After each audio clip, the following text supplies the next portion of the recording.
Hi, this is Sanders and Thomas from At the Gates, and you're watching Rock Alarm.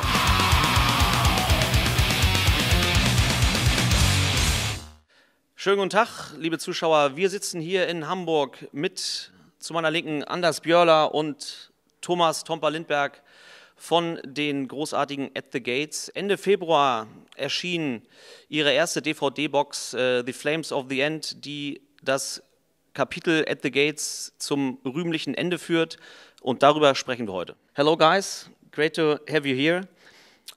The DVD will be out end of February, and I reckon you guys have seen it already. I've seen it like 20 times or more, 100 times. It's boring. I started filming it 1.5 years ago, so I've been involved in the total process of it, so I know it by now. It's a great big project, and as Anders said, he's been the main man involved in it for a long while. So I guess I try to have a more open mind when seeing it, a little bit less.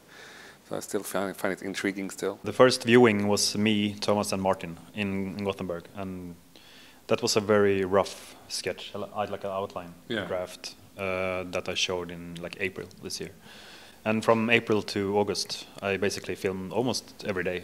And Thomas was with me and tracking down old people, interviewing them, and trying to collect a lot of photos and stuff like that. But the response within the band has been fantastic and overwhelming, and kind of a good exploration of the past somehow. And Adrian was very happy, and Jonas as well. So. The name of this DVD is the Flames of the End, which is, of course, let's say, a popular quote in the cosmos of At the Gates. And this is a film by Anders Björler. Is it that you are let's say, the only person who had the idea to do such a final documentary, or is it simply due to the fact that you know about doing films? I did a first interview actually with myself, so me on camera, that's just the camera setup, and filming myself, just me.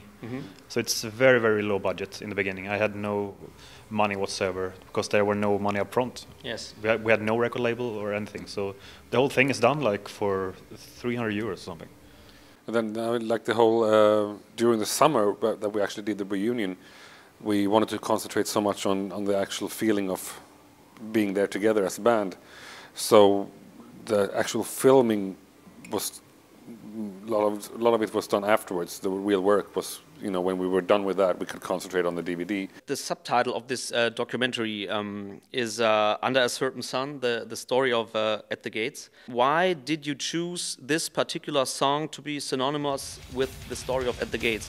Yeah, it kind of like that song sums up a lot of our ideas as a band as well. The subjects of equality and our social values and all that in one song title. So it kind of, and the whole history is played out under the Serpent Sun, of course. So it makes sense. This documentary comprises a lot of photos, a lot of photos, and I could imagine that sorting them through must have been, let's say, a shitload of work to do. The good thing about it is I wasn't going through a million pictures, because at first I had my private personal pictures, so I started with them. Then I went to Thomas, took his, and I went for them, and went to each guy and collected pictures. And then, of course, a lot of friends and outside people that were close. For example, the old, let's say, grotesque material in the basement of, I don't know, rehearsal room.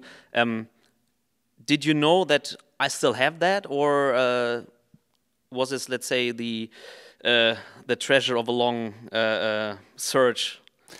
Some of it we knew, I guess. Like you asked me, do you have those pictures for that photo session? And I tried to dig for it.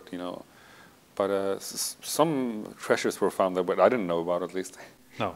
It's a bit weird, because I thought I had it, the grotesque rehearsal tape somewhere, but I lent it to someone. Okay. And I never got it back. But I got it from a guy in Jordan. Yeah. And he sent me it. So it was like a 5th generation copy or something. But it's nice to see it spread all over the world and then back to me.